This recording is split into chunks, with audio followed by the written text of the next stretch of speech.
Well, North Africa, I was we landed, and we went originally to Iran.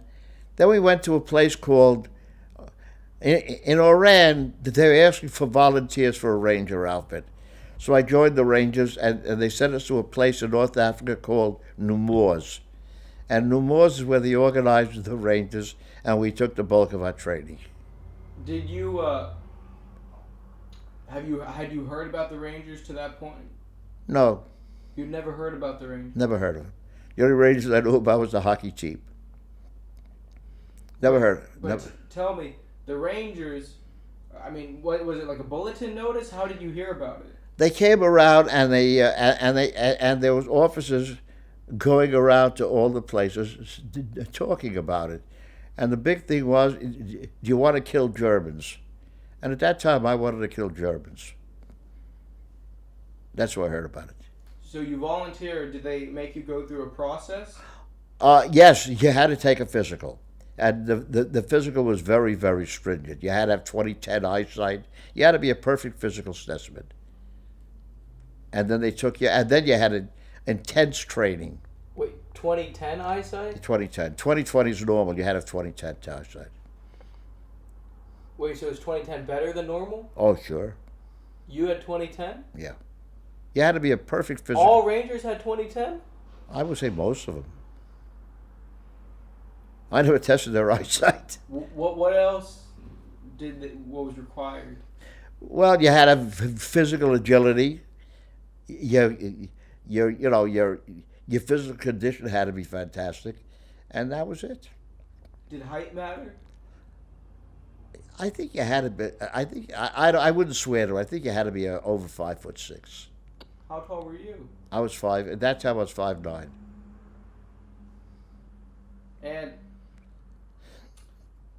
once the Rangers take you in, talk to me about the training you underwent. The training was very intense. It was a tremendous amount of physical training, force marches, and we always ran. We didn't walk.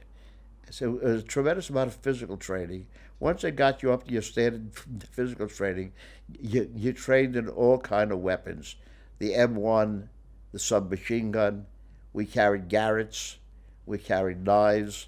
And you had to be proficient in all those weapons. And we had simulated attacks. And we had veterans who had been to combat. In other words, a ranger battalion has 6 companies. It wasn't 8. And we had like 2 companies scattered around of men who had combat experience. So they were able to impart some knowledge, of what's going to happen. Describe to me the structure of a Ranger battalion. A Ranger battalion is structured into headquarters company, and instead of having 8 companies like a regular battalion has, we had 6 companies. And instead of having 1,000 men like a regular battalion has, we had 500. We had 500 men, and we had a squad consisted of 8 men instead of 15 men. So that's how we were structured. And what kind of things did the combat veterans tell you all about fighting the Germans, Did they give you any advice? Yeah, keep your head down. Is that what they said? Yeah, keep your head down. And they said, whatever we tell you, you're going to forget. You'll learn it in your first test of combat. What was it like, training in this intensive outfit, not knowing what you're going to face? I mean, were you scared? No, I really wasn't scared of that. They kept you so tired, you didn't have time to be scared. No, I wasn't scared at that time because the training was very intense, but, very few people got hurt in training. And you didn't know what to expect. It was like you didn't know what to expect.